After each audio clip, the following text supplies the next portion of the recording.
রাজ্য রাজনীতিতে জোর চর্চার মাঝেই বড় বার্তা দিলেন সিপিএম এর প্রাক্তন নেতা প্রতীকুর রহমান।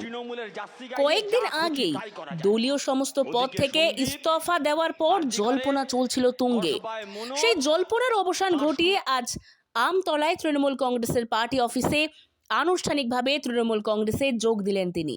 তার হাতে দলীয় পতাকা তুলে দেন তৃণমূলের সর্বভারতীয় সাধারণ সম্পাদক অভিষেক ব্যানার্জি। এই যোগদান ঘিরে নতুন রাজনৈতিক সমীকরণের জল্পনা শুরু হয়েছে। বিশ্লেষকদের মতে আসন্ন বিধানসভা নির্বাচনে প্রতীকুর রহমানকে প্রার্থী করা হতে পারে। যোগদান অনুষ্ঠানে অভিষেক ব্যানার্জি বলেন, বিজেপিকে পরাজিত করাই এখন প্রধান লক্ষ্য। তার কথায় উন্নয়ন ও সম্প্রীতির রাজনীতির মাধ্যমেই বিজেপিকে রোখা সম্ভব। প্রতীকুর রহমানের এই পদক্ষেপ রাজ্যের রাজনৈতিক অঙ্কে নতুন মাত্রা যোগ করল বলেই মনে করছে গোটা রাজনৈতিক মহল। এই নিয়ে অভিষেক ব্যানার্জি কি বললেন শুনে নেওয়া যাক।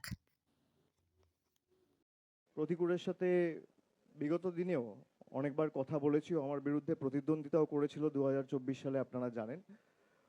ওর বাড়ি ডায়মন্ড হারবার 1 নম্বর ব্লকের বাসুলডাঙ্গা বলে একটা গ্রাম পঞ্চায়েত আছে, সেখানে।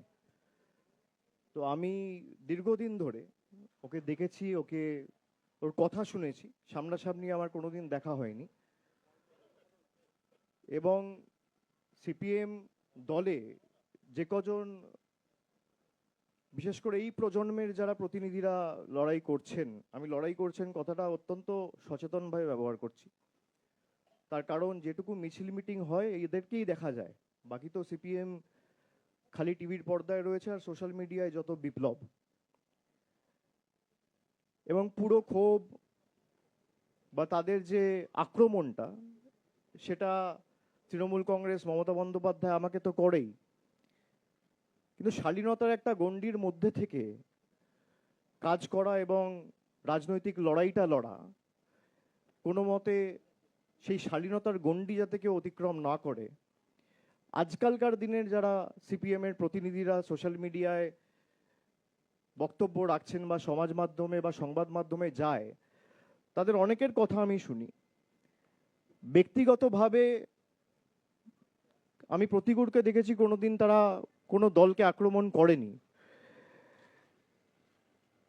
এবং বিজেপির বিরুদ্ধে আমাদের যে লড়াই, আমি যদি এসআইআর এর উদাহরণ নিয়ে বলি, যে আজকে এসআইআর বাংলা সহ 12টা রাজ্যে হচ্ছে। এই এসআইআর এর পদ্ধতিগত যে ত্রুটিগুলো রয়েছে, এগুলো নিয়ে যদি কেউ সরব হয়ে থাকে, একমাত্র তৃণমূল হয়েছে।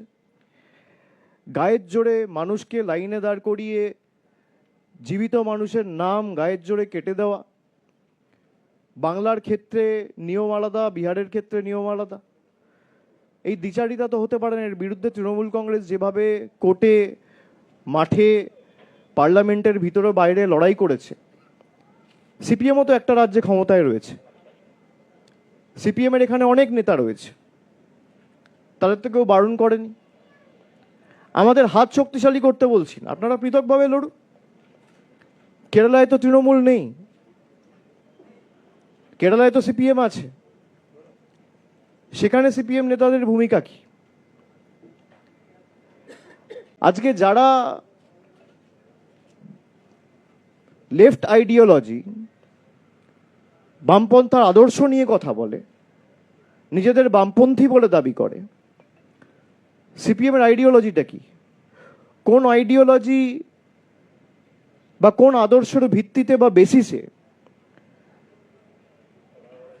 আপনার পার্টির কোন আইডিওলজি আপনাকে সুযোগ দেয় বা আপনাকে বলে যে হুমায়ুন কবিরের মতো লোকের সাথে বসে আপনাকে জোট করতে হবে বা ডিল করতে হবে? কোন আইডিওলজির ভিত্তিতে 2021 সালে, যেখানে আপনি কেরালায় কংগ্রেসের বিরুদ্ধে লড়াই করছেন, সেখানে একই সময়, একই দিনে, একই মাসে, একই সপ্তাহে, একই দিনে, একই টাইমে বাংলায় কংগ্রেসের সাথে লড়াই করছেন? কোন আইডিওলজির বেসিসে? কোন আইডিওলজির বেসিসে আপনারা লক্ষ্মীর ভান্ডারের মতো সহায়তাকে ভিক্ষা বলেন? মূলের আইডিওলজি কি? আমাদের আইডিওলজি ওয়েলফেয়ারিজম।